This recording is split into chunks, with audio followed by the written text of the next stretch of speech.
So what happens if you don't shoe a horse? And don't trim it? Yeah, like there's brumbies in the high country, they don't get... Yeah, but they're going across different terrains all day. Yeah. So this horse lives in a paddock, grand paddock. Mm-hmm. It's on one terrain a day. Mm-hmm. It's not coming out here on rocks every day where it can chip them away. Right. Then it's going back on the sand where it's going to round it off. Yep. It's literally in one paddock, one condition, one climate all the time. So it will just wear one way. Yep. And one way only.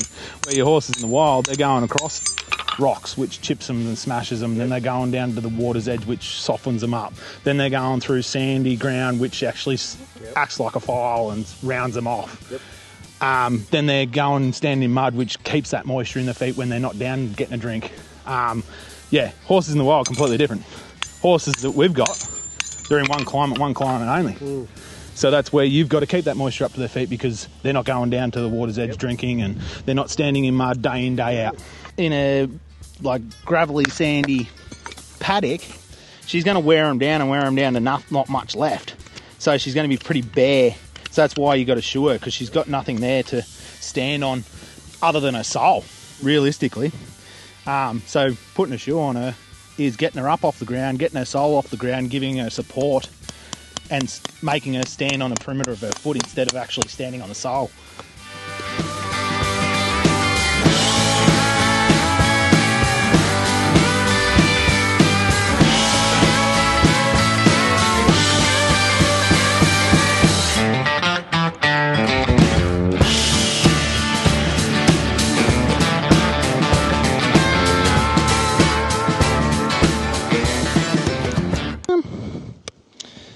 Care, just your main one, just as much as you can, like sort of upkeep that moisture to them during them summer months.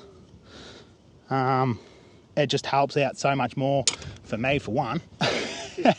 But it keeps that moisture in the feet, keeps them supple, keeps the strength in them. Because when they got moisture, they'll spread and they'll retract back up.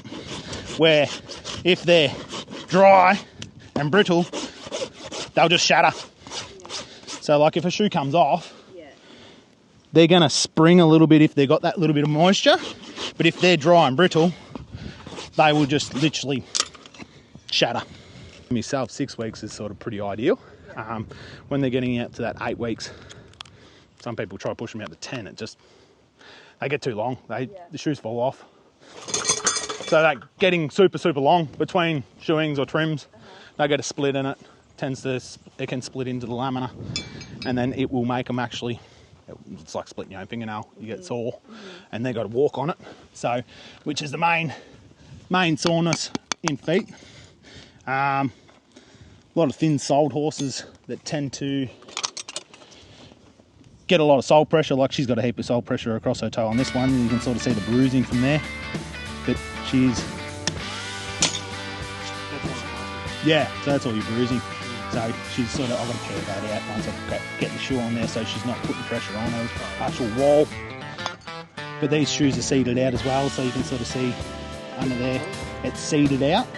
So it means it's concave. Oh, okay. It's been beveled out, so it's not flat. So it doesn't create, it puts pressure on the outer wall, but then it relieves the wall, the actual lamina itself. Like as in an injury to me or an injury to the horse. I've had a few injuries to myself. So I was shoeing a horse. It was, playing up a fair bit. And I forgot to ring off the nail. So when I put the nail, push nail through before you draw it up, ring it off. Yeah. So when you put them through, it sticks out like that. I'll get my hammer and pull it over and ring it off. Yep. And then I just cut it short enough for me to, so it hasn't got the barb on the end sticking out. This horse was playing up one afternoon and I went to grab it, and as I grabbed it between my legs, it reefed it out. And the nail went straight in pretty much there, and then ripped straight through the tip of my finger and split it like a hot dog. Oh. I've been kicked in the knee, doing a hind foot. I had it forward on the inside of my knee there, and it launched forward because the guy that was holding it just wasn't paying attention. Had a big loop in the lead and watching his phone. I think he was watching racing or something. And I just said, it was a big 17-hand, 2-year-old thoroughbred. And I said, just watch him, he doesn't feel right. He feels like he's going to do something silly. And yeah, he lunged forward. As he lunged forward, he kicked, and he kicked me straight in the knee, and my back of my knee hit the ground before I did.